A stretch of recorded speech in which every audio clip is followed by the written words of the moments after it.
There are wheel colors, and then there's Volk Racing's OG bronze. Not painted, not powder coated, we're talking about the real stuff, anodized bronze. This color will shift its tone in different light. It's the kind of finish that enthusiasts spend big money on, and it's permanently tied to Japanese motorsports culture. So today, we're gonna be diving into the history of Volk Racing's legendary OG bronze finish, how they're actually made and what makes them so special, and how to take care of them, because if you're not careful, you can ruin these wheels forever.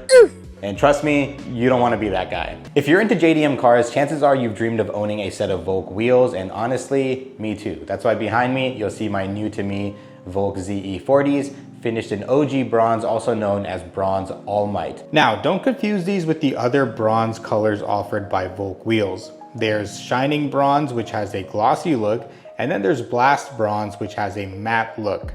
Both colors look awesome, but they lack the depth and color shifting properties of All Might Bronze, and that's because both Shining and Blast Bronze are painted finishes as opposed to anodized. All Might is the Japanese term for anodized aluminum, so naturally Bronze All Might gets its color from the extensive process of anodizing. Every Volk wheel starts its life off as a block of 6061 alloy aluminum at the Raise Engineering production facility in Osaka, Japan. Raise utilizes a massive 10,000 ton forging press, applying roughly double the pressure of most standard forging processes to press the aluminum into highly detailed custom dies. Once the wheels take shape, Raise utilizes their advanced machining technology to engrave those intricate details on the curved wheel surfaces. Generally, most wheels made by Raise will come in either a painted or a powder coated finish, but for a select handful of models, you get the option of the highly sought after OG bronze finish. Most notably, you got TE37s, CE28s, Mugen MF10s, if you didn't know, are made by Raise Engineering, and of course, these ZE40s. The only other non-Raise wheel that I could find that comes in an anodized finish is the re-release of the Spoon SW388.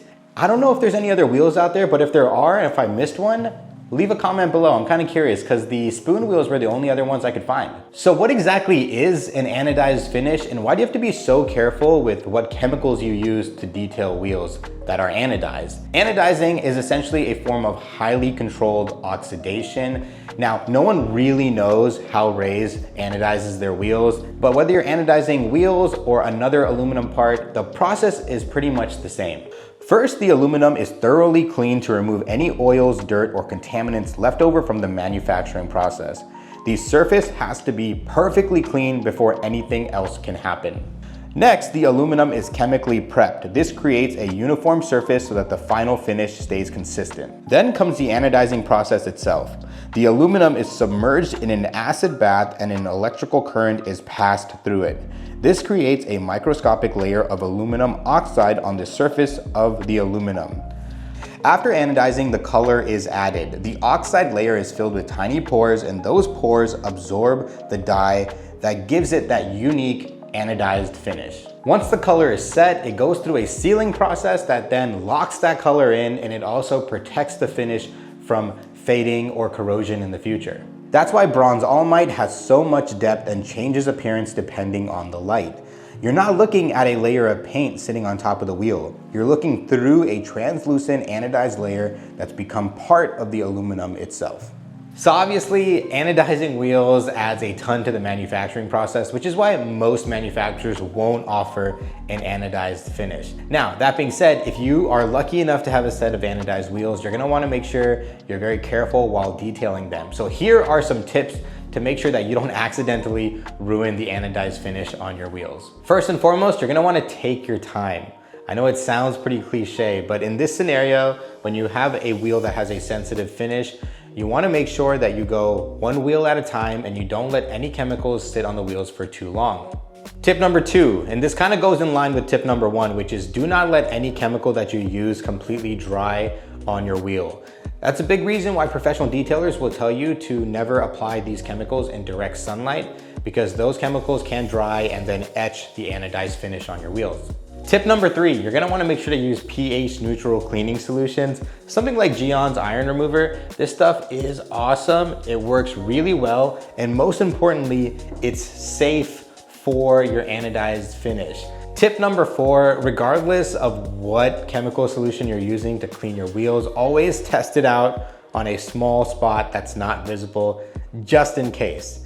All right, enough yapping. It's time to clean these wheels. I know they don't look that dirty on camera, but trust me, they're absolutely filthy. Let's get to it. As you can probably tell, these wheels are disgusting. They got close to 10 years of street miles, track days, and enough baked on brake dust to qualify as a second finish. We're gonna throw Geon's full wheel cleaning lineup at them to see how much we can save, but I'm not expecting them to come out looking brand new. Some battle scars are earned, and these wheels have plenty, so I'm trying to keep my expectations in check. To kick things off, we're going to decontaminate the wheels as thoroughly as possible using Geon's iron wheel cleaner. This stuff is seriously impressive. It's pH neutral, safe on the finish, and does an amazing job pulling the years of embedded brake dust out of the surface. I ended up rinsing and repeating the process a few times to get as much of the contamination out as possible before moving on to Geon's foam wash and a wash mitt. The goal here is simple: break loose as much of the baked on grime as we can before the real restoration begins. At this point, the wheels are already looking pretty good. With most of the contamination gone, it's time to bring them back inside for one of the least exciting parts of this process: removing the old wheel weight adhesives. I decided to use Goo Gone since it's a citrus-based solvent that's considered pretty safe on wheel finishes. The downside? It works. Eventually. It took a lot of soaking and way more patience than I was expecting. If I had to do this all over again, I'd probably reach for something that's a little bit stronger. A few hours and a healthy dose of elbow grease later, every last bit of adhesive was finally gone, which meant that we were ready for another round of iron removal cleaning and agitation.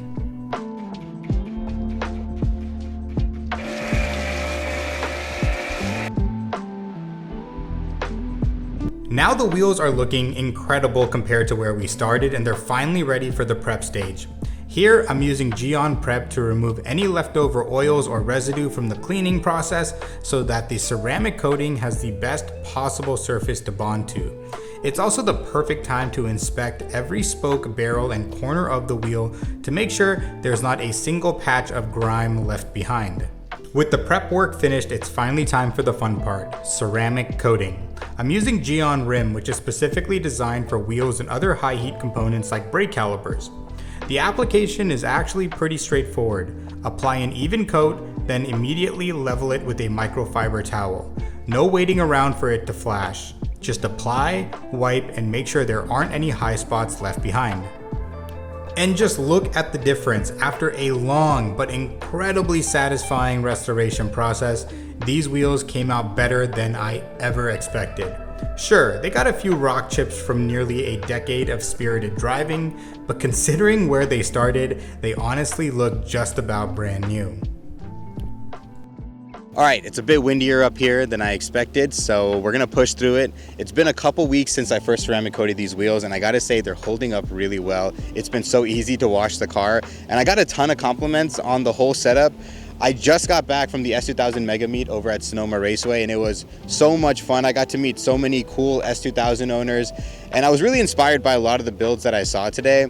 Man, it was an absolute blast. And on top of all that, a handful of you guys out there actually reached out and told me that you watch my videos, which is still a very surreal feeling.